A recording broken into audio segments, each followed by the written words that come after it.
Welcome to an undisclosed location in County Tyrone. Have you ever tried to fix a battery that has nothing wrong with it? Outward appearance says it works fine. It's doing everything it's supposed to do on a charger. The guy that owns this tells me once he uses it for any period of time, it drops from 3 bars to 0 and stops working. And that, ladies and gentlemen, is suboptimal.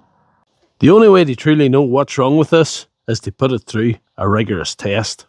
What I'm going to do is hook it up to this DL24 A-torch load tester set to 12.5 volts cutoff voltage and a 3 amp discharge rate.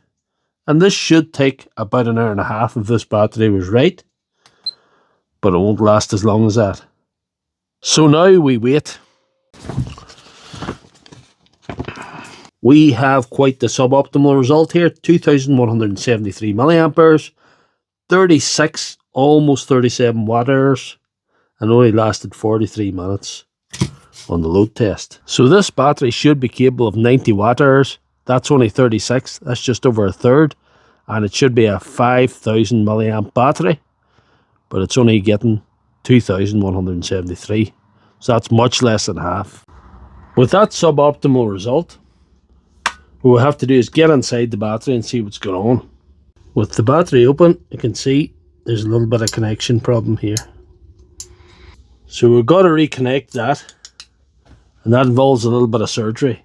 But luckily I'm the de facto power tool battery doctor of the internet, so it's not a problem.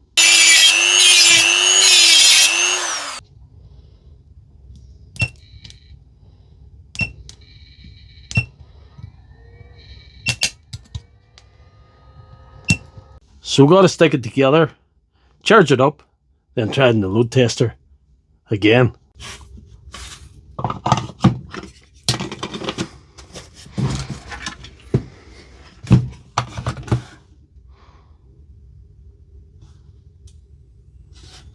So again, we wait. So the good news is it's took a full charge, showing 4 bars, and it's showing quite a decent voltage. That means we've got a load test again. I'm going to hit the button now and we wait. It'll take over an hour this time.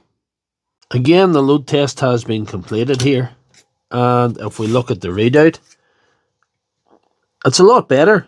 It's not 100%, 71 watt hours instead of 90, and 4,136 milliamps instead of 5,000 milliamps. And it went an hour 22 in the load test, so it's done a lot better. Although we didn't get the result we wanted this time, this is performing as well as a 4 amp battery, and we'll take it. I'm calling that fixed. So if you enjoyed this video, please check out my channel for all my other videos.